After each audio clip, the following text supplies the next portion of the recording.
성도 여러분 안녕하십니까? 네, 한 주 동안 평안하셨습니까? 전례 없던 눈이 와서 아주 신나는 한 주셨나요? 저희 아이들은 무려 3일을 학교를 안 갔습니다. 수요일쯤은 갈 수 있을 거라고 생각했는데 그 학교 주변에 얼음들이 있어서 위험하다고 수요일도 오지 말라고. 그래서 제가 그 아들과 내기 아닌 내기를 했었거든요. 넌 수요일에 무조건 간다 학교. 근데 학교 안 간다는 연락이 오고 얼마나 아이들이 좋아하던지. 큰일 없이 잘 지나가게 된 것으로 인해 감사합니다. 우리 조금 추운 시간을 보내셨던 분도 좀 계신 걸로 아는데 잘 해결된 것으로 압니다. 먼저 지난 시간을 정리를 하겠습니다. 지난 시간에 그 골리앗과의 전쟁을 했고 그 승리 후에 백성들이 이제 환호했지만 사울왕은 기뻐하지 않았습니다. 사울은 다윗을 정치적인 계산과 질투로 시선으로 바라보면서 그 역할을 좀 축소하려고 했다 말씀 나눴죠. 그러나 지난주에 그 나누었던 핵심 주제는 이제 누구의 시선이었냐면 요나단의 시선이었습니다. 요나단이 아주 새로운 시선으로 다윗을 바라보았죠. 그의 마음과 다윗의 마음이 하나가 되었고 그를 진심으로 사랑하게 되었다라는 이야기를 나누었습니다. 어떻게 사랑하게 되었는가? 어떻게 둘의 마음이 하나가 되었는가? 무엇 때문입니까? 그 영적인 공명 때문입니다. 내가 가진 믿음, 그가 가진 믿음, 같은 믿음이구나라는 것을 깨달았어요. 그래서 그가 사랑한 것은, 요나단이 다윗을 사랑한 것은 단순한 첫눈의 반함이나 어떤 호감이 아니라 그 하나님의 신앙의 울림, 믿음의 울림 때문이었다, 이런 말씀을 드렸죠. 오늘은 그 이후의 내용을 좀 살펴보려고 합니다. 잠깐 기도하겠습니다. 하나님, 이제 우리가 말씀을 펴서 또 하나님의 말씀을 연구하고 우리의 삶의 지침으로 삼고자 하오니 성령 하나님, 우리를 깨닫게 하여 주시고 우리가 한 말씀 안에서, 성령 안에서 서로에게 같은 영적인 공명을 느끼는 시간이 되도록 인도하여 주시옵소서. 예수님 이름으로 기도합니다. 승리의 행렬이 이제 돌아오게 됩니다. 여인들이 나와서 이 승리를 축하합니다. 근데 여인들이 무엇이라고 얘기를 했죠? 이 문제예요, 그죠? 꼭 그냥 얘기를 하지. 아우 고생하셨습니다. 이 말 한마디면 되는데 꼭 뭘 이렇게 덧붙여가지고, 그죠? 뭐라 그랬습니까? 사울이 죽인 자는 천천히요, 다윗이 죽인 자는 만만이다, 이 얘기를 했습니다. 근데 이게요, 공부를 저도 이번에 해보니까 이게 히브리 문학 기법이래요. 이게 뭐냐면 앞에에서 뒤로 갈수록 점점 커지는 겁니다. 커지는 거. 그러니까 천천이라고 하면 그 다음에는 뭐가 맞는 거예요? 만만이 적당한 거예요. 이게 이제 숫자 평행법이라고 하는데, 이 대표적인 예가 잠언 30장 18절인데 제가 읽어드릴게요. 이 바른 성경 번역인데 이렇습니다. 내게 기이한 것들이 셋, 내가 이해 못하는 것이 넷 있으니, 이렇게 얘기해요. 그러니까 앞에 작은 거, 그 다음에 뭐라고요? 뒤에는 큰 거, 이렇게 얘기하는 거죠. 여러분이 사울이시라면 그 선에서 이해하고 받아들이시겠습니까? 이 앞에는 조금 얘기하고 뒤에는 갈수록 크게 얘기하니까 천천 다음에 만만, 오케이, 이렇게 하시겠습니까? 그럼에도 기분이 불쾌할 수 있겠죠? 이 감정이 내 마음대로 조절되는 사람이 있다면 굉장한 사람이라고 저는 생각할 것 같아요.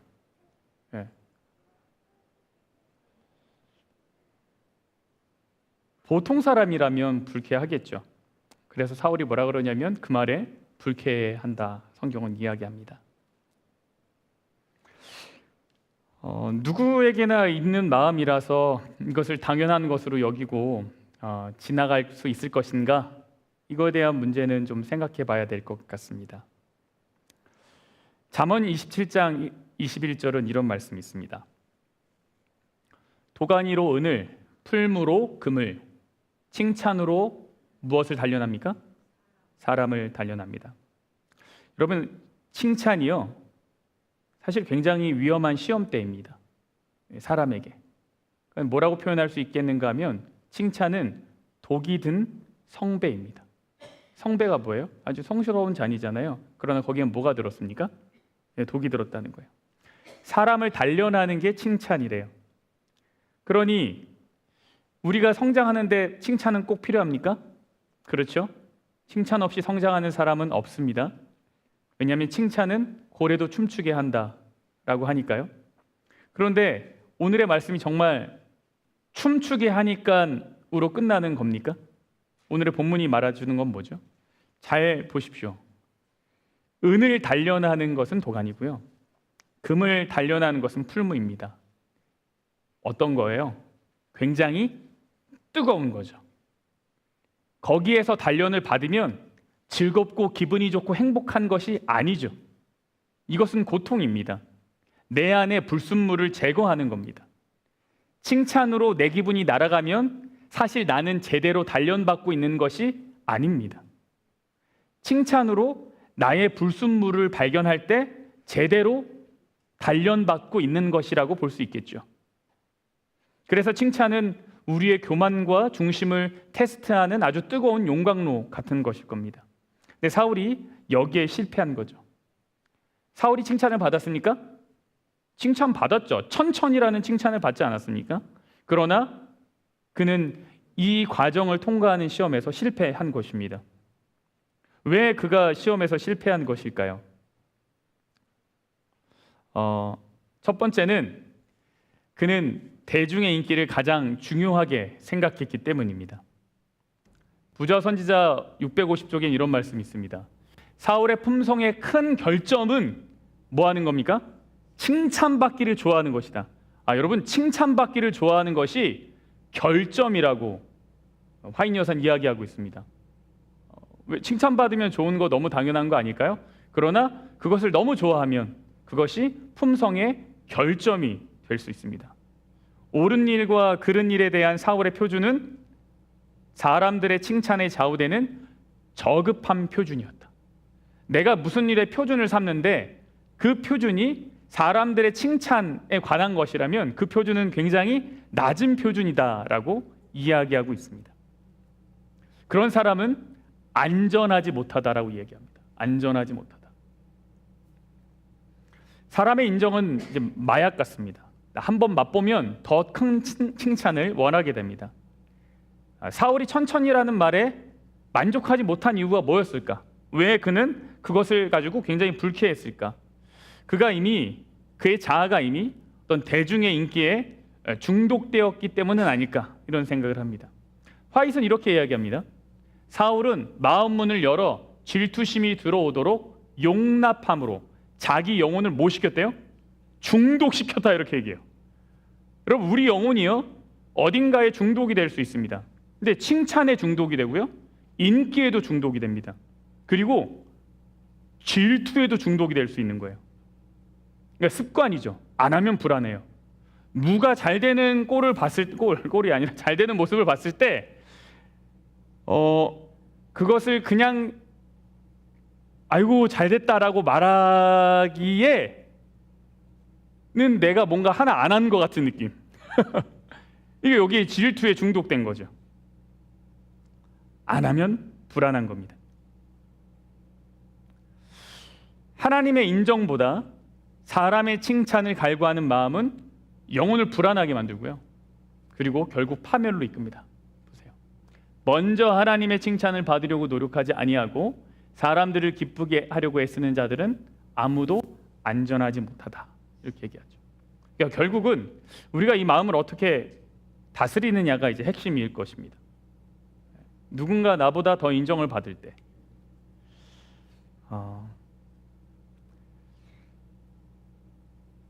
두 번째 실패의 원인은 무엇인가 하면 그가 비교했기 때문이죠.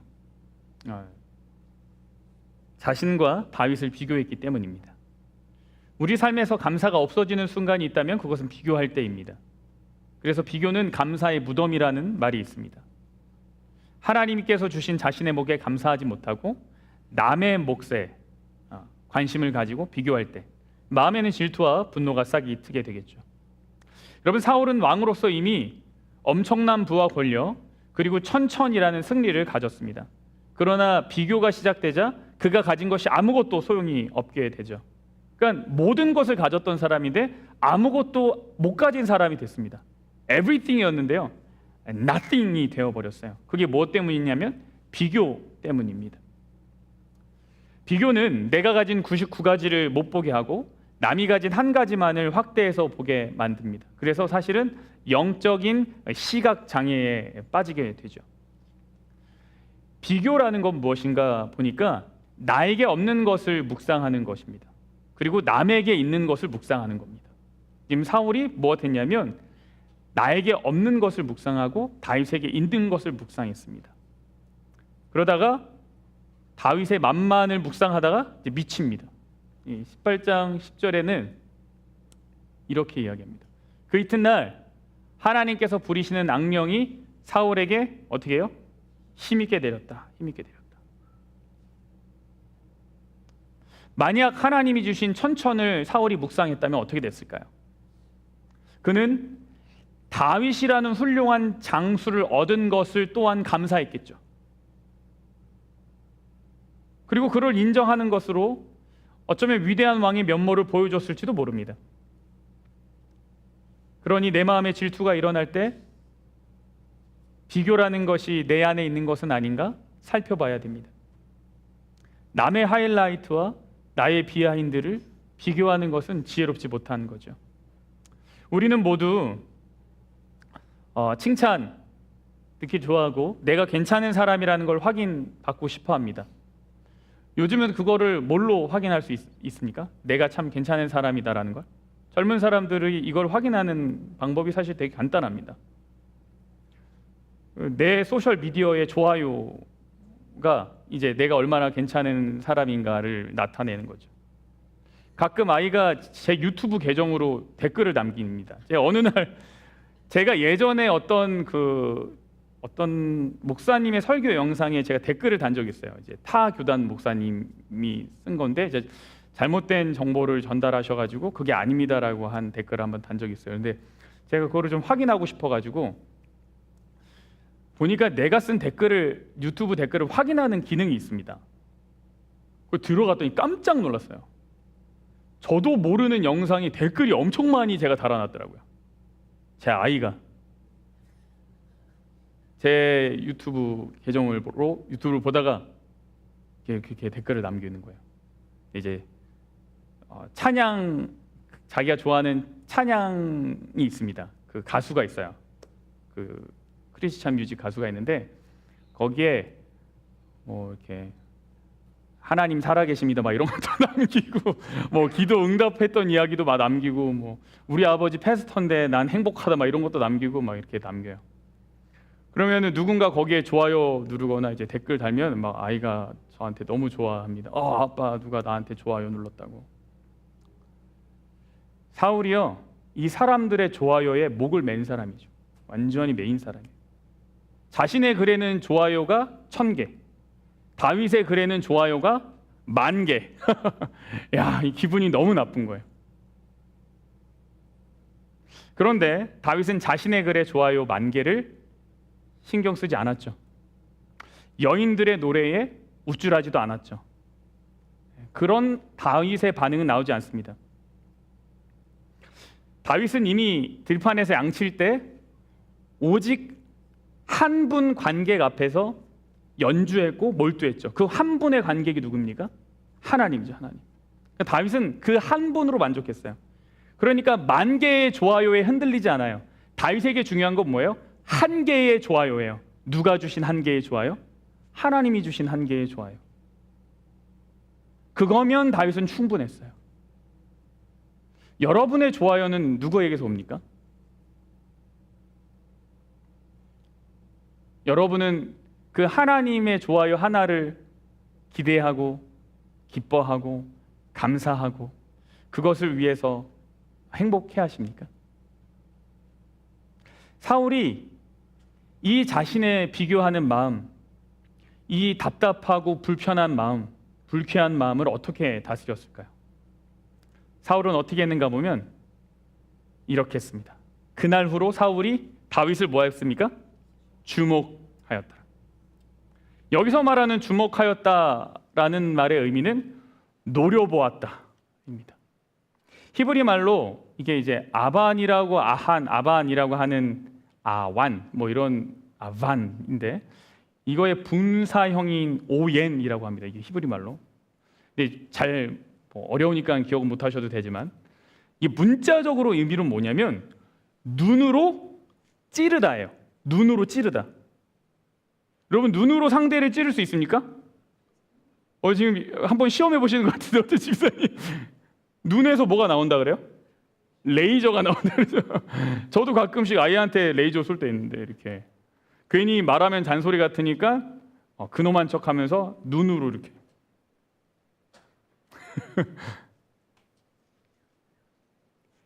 사울이 다윗을 눈으로 찌르고 있었어요. 주목했습니다. 근데 이 단어가 과거형으로 쓰인 게 아니에요. 그러니까 한 번의 행동이 아니에요. 한 번 흘겨보고 만 것이 아니에요. 밥을 먹을 때나 회의를 할 때나 계속해서 심지어 그가 앞에서 연주할 때도 어떻게 봅니까? 그를 이제 레이저로 쏘면서 봅니다. 근데 이게 어떤 상태냐면 그를 추적하고 감시하는 상태라는 거예요. 추적하고 감시하는 상태. 사냥감이 걸려들기를 기다리는 맹수의 눈빛이에요. 어디 하나 걸려봐라. 뭐 잘하는가 있는가 없나 보자. 실수 하나 안 하나 보자. 계속 그걸 관심 있게 보는 거예요. 근데 이런 눈을 영어로는 이제 악한 눈이라고 흔히 표현합니다. 악한 눈. evil eye라 그래요. evil eye. 여러분 사랑과 질투는 모두 집중한다는 공통점이 있지만 목적은 정반대입니다. 사랑은 관심을 갖지만 질투는 감시를 하죠. 사랑은 관심을 갖고 질투는 감시를 하죠. 관심은 상대의 필요를 찾습니다. 이 사람이 뭐가 필요할까? 무엇이 힘들까? 이걸 먼저 보는 게 이제 관심이에요. 그래서 그렇게 보면 장점은 크게 보이고 실수는 좀 작게 보입니다. 근데 질투는 감시라 그랬죠? 상대의 틈을 찾죠. 무슨 실수를 하나 보자. 그거를 이제 아주 크게 보게 됩니다. 그리고 그 사람이 뭔가 잘하면 운이 좋은 것이거나 아니면 정치적인 어떤 의도가 있을 거라고 생각하기 일쑤죠. 그리고 실수가 나타나면 본성이 드러났다라고 생각합니다. 사울의 눈은 다윗의 장점이 아닌 약점을 보고 있죠. 그는 채점관의 눈으로 다윗을 보고 있어요. 그냥 미워서 보는 게 아닙니다. 다윗 실수하기를 기다리면서 보는 거예요. 어디 한번 걸려봐라요. 이렇게 보고 있는 겁니다. 다윗은 자유롭게 행동했습니다. 그러나 사울은 다윗을 감시하느라고 자신의 왕의 업무와 일상이 가진 기쁨 모두를 잃어버렸습니다. 다윗은 참 자유롭게 행동했습니다. 근데 사울은 거기에 매여가지고 자신이 해야 할 일도 못 놓치고 일상에서의 기쁨도 잃어버리게 되죠. 예수님은 눈이 몸의 등불이라고 했습니다. 눈이 나쁘면 온몸이 어둡죠. 이 눈이 나쁘다라고 하는 것이 이제 악한 눈입니다. 사울이 다윗을 아반하는 순간 그는 하나님을 바라볼 수 없게 되었습니다. 시선이 사람에게 고정되자 하나님이 그 시선에서 사라지게 된 겁니다. 여러분 하나님을 안 보면 뭐가 생기는지 아십니까? 하나님을 우리의 시야에서 놓치게 되면 그때 일어나는 감정이 뭐냐면 두려움입니다. 특별히 하나님을 믿는 사람들은 더 그렇죠. 그리고 많은 경우 이 두려움의 원인을 상대방에게서 찾게 됩니다. 그래서 그 두려움을 이기기 위해서 선택한 것은 더 강력하게 사람을 통제하고 감시하는 것이죠. 그래서 사울이 결국 선택한 것은 다윗에게 창을 던진 것입니다. 요즘 누군가의 행동을 유난히 주목하고 있으시다면 혹은 내 눈이 형제를 감시하고 있는 것은 아닌가? 내 눈이 그러한 눈은 아닌가? 한번 돌아볼 필요가 있겠습니다. 그래서 우리가 반드시 해야 될 것은 뭐냐면 하나님을 바라보는 시간을 가져야 된다는 거예요. 그러니까 하나님을 온전히 바라보는 시간. 이것을 우리가 충분히 가질 때 그때 우리가 이제 악한 눈을 갖는 시선을 내려놓을 수 있겠습니다. 누군가 자꾸 내 눈에 걸리기 시작한다면 여러분 그때 그를 향한 축복 기도를 시작하십시오. 계속 내 눈에 뭐가 걸리면 자꾸 걸려. 요즘 조금 나랑은 좀 안 맞아. 좀 거리가 있어. 이런 마음이 드는 순간 뭐 하셔야 되냐면 축복 기도를 시작하십시오. 왜냐하면 기도는 감시의 눈을 중보의 눈으로 바꿀 수 있는 유일한 방법이기 때문입니다. 10절에서 말하는 이 떠들어대다라는 말이 있는데요. 그 이튿날 하나님께서 부리시는 악령이 사울에게 힘있게 내림에 그가 그 집안에서 정신없이 떠들어대므로 다윗이 평일과 같이 손으로 수금을 타는데 그때의 사울의 손에 창이 있는지라 이렇게 말합니다. 여기서 말하는 떠들어대다, 정신없이 떠들어대다 이것이 히브리 말로 이제 나바입니다. 나바. 근데 나바에서 무슨 단어가 나오냐면 선지자라고 하는 나비가 나옵니다. 이 나바라는 말의 의미 안에 뭐가 있냐면 예언하다라는 뜻이 있습니다.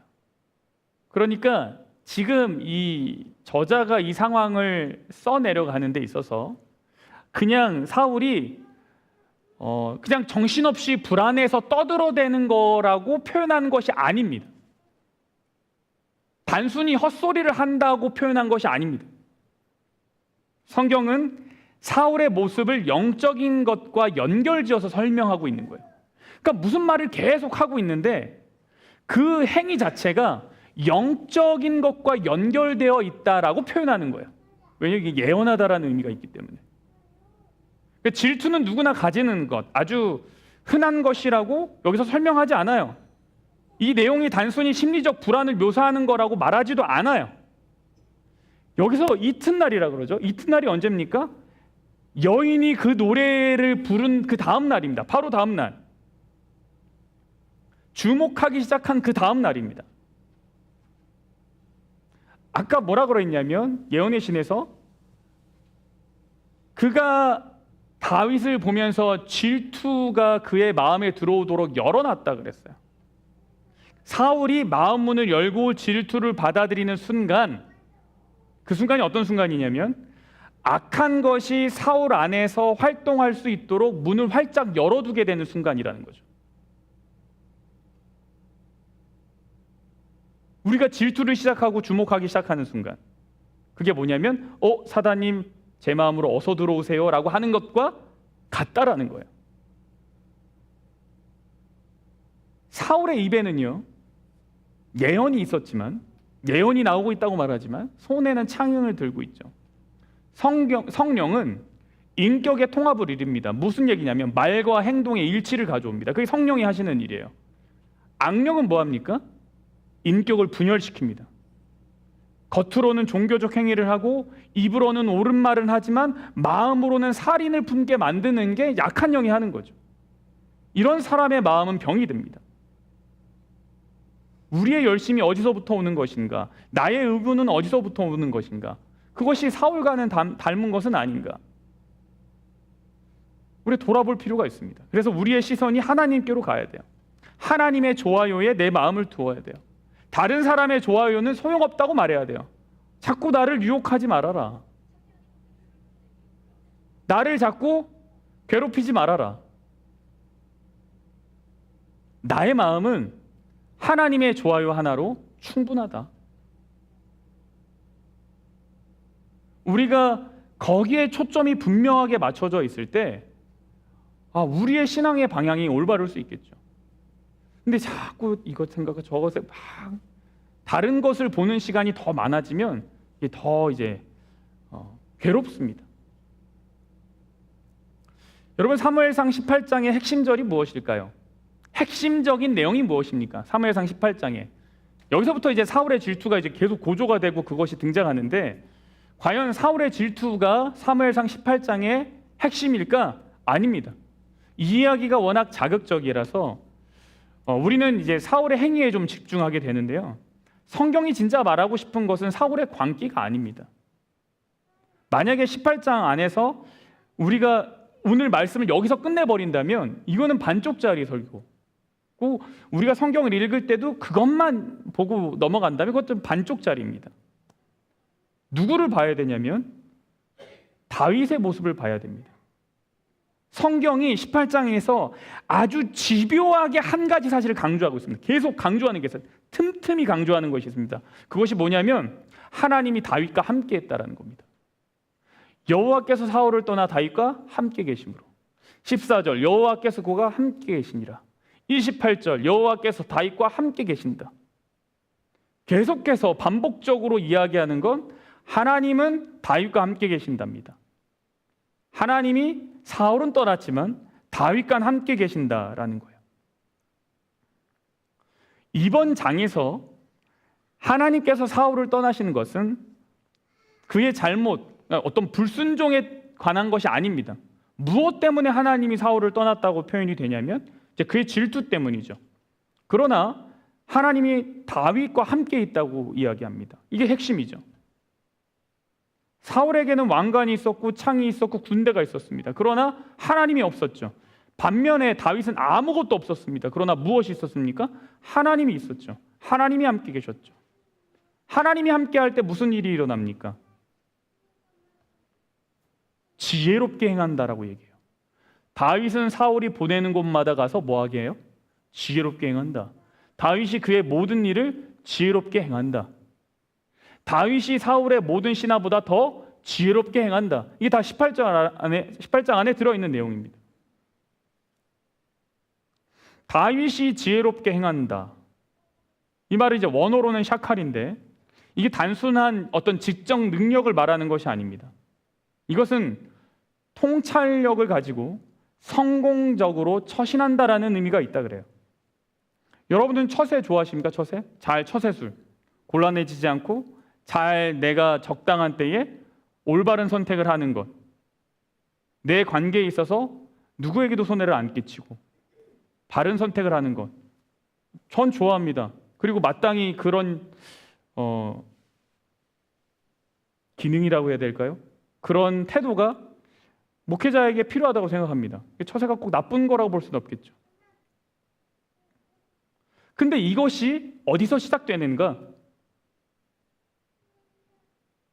좋은 처세술은 무엇입니까? 그리스도인의 좋은 처세술은 무엇입니까? 오늘 다윗이 보여주죠. 그건 뭐예요? 하나님이 함께하는 거죠. 그리고 하나님을 주목하는 거죠. 하나님의 좋아요 하나에 내가 기뻐하는 거죠. 그것이 그리스도인의 올바른 처세입니다. 다윗의 지혜는 IQ가 아니죠. 그럼 다윗의 지혜는 무엇입니까? 하나님과 동행하는 것에서 나오는 성품이 그의 지혜이죠. 사울이 다윗을 죽이려 하면 할수록 다윗은 샤칼합니다. 하나님과 함께합니다. 지혜롭게 행합니다. 세상이 우리를 향해 창을 던질 때 맞대응하지 않고 하나님께 시선을 고정하는 태도, 그것이 바로 성도가 가져야 할 진짜 실력, 샤칼입니다. 18장은요, 모든 것을 가진 자가 하나님만을 가진 자를 결코 이길 수 없다는 걸 보여줍니다. 여러분 이 말씀을 믿으십니까? 아멘. 모든 것을 가진 자가 하나님만 가진 자 하나를 감당 못합니다. 모든 것을 가진 자가 마음의 병이 될 수 있고요, 하나님만을 가진 자는 지혜를 가질 수 있다고 오늘 우리에게 이야기합니다. 세상이 우리에게 창을 던질 때가 있습니다. 질투의 창을 던지죠. 비난의 창을 던지고 오해의 창을 던지고 어느 때는 자기가 억울하다고 나한테 창을 던지기도 합니다. 그때 우리 어떻게 반응하죠? 사울처럼 감정에 휘둘려서 같이 마주해서 창을 던지시겠습니까? 아니면 그것과 상관없이 다윗처럼 하나님이 나와 함께 하시는 것을 더욱 주목하시겠습니까? 놀랍게도 결국 두려워 떠는 사람은 다윗이 아니라 창을 던진 사울입니다. 12절 여호와께서 사울을 떠나 다윗과 함께 계심으로 사울이 그를 뭐합니까? 두려워한지라. 15절에도 말합니다. 사울은 다윗이 크게 지혜롭게 행함을 보고 그를 두려워하였다. 여러분, 한 주간 우리를 둘러싼 환경이 어떠하든지 상관이 없습니다.